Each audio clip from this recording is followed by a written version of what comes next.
All right. So, twice in one day, we're setting a world record for Facebook Live here, okay? Pay attention. This is important stuff. I'm just having a good time. And I'm trying to have a better time with the rest of you people who might be watching me.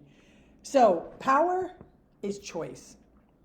So, there were a lot of things going on the past couple of years that were not to my liking.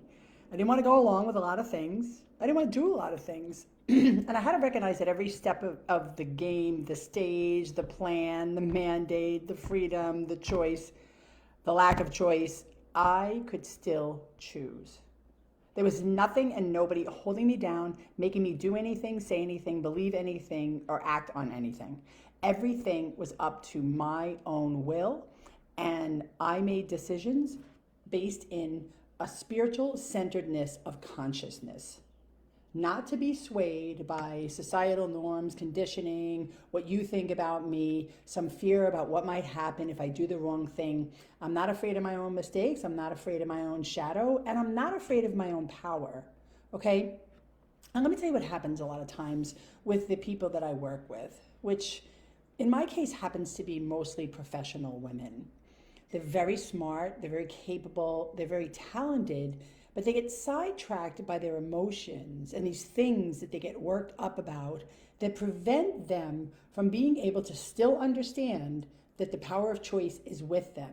They absolutely, if you are one of those types of women, absolutely cannot shirk and then like lose yourself in this idea that you don't have choice in a matter, that you can't leave the guy or the partner, or that you can't leave the job. But everybody I work with is constantly consumed with this fear that if they change, they're going to lose or somehow be sucked up into this bottomless pit of nothingness where they cease to exist. I mean, I'm talking highly intelligent, capable, professional people of achievement being riddled with this fear because they cannot make a choice in their best interests. And I'm here to tell you that that's not the case.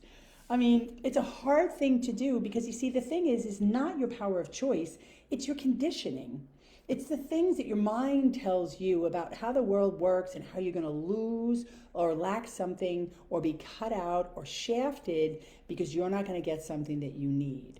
And this is why finding some aspect of your life that grows, some methodology to grow your centeredness, your higher consciousness is essential, because you must rely on a greater foundation than your own thinking. Right? It's been said that my thinking is a bad neighborhood. It doesn't have to be like that. My thinking can be a good neighborhood, a productive neighborhood, a neighborhood where I'm a good neighbor and I bring things to the people that choose to be my neighbors.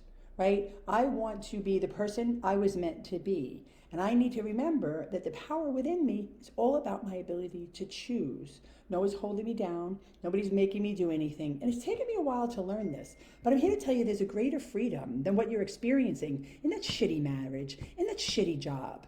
I mean, I've had client after client. I mean, companies that were trying to do good things in the world had great people working for them, and it was a suck hole of mediocrity, a suck hole of lack of intellectual fulfillment, and a suck hole of lack of purpose. And mind you, we'll be talking about purpose soon also, because once you understand you have power, you can then choose your purpose. You can then choose your career. You can then choose what you love. You can then choose what you give your time to, because it's all about this center of power that makes it clear that you never have to choose in a sabotaging way.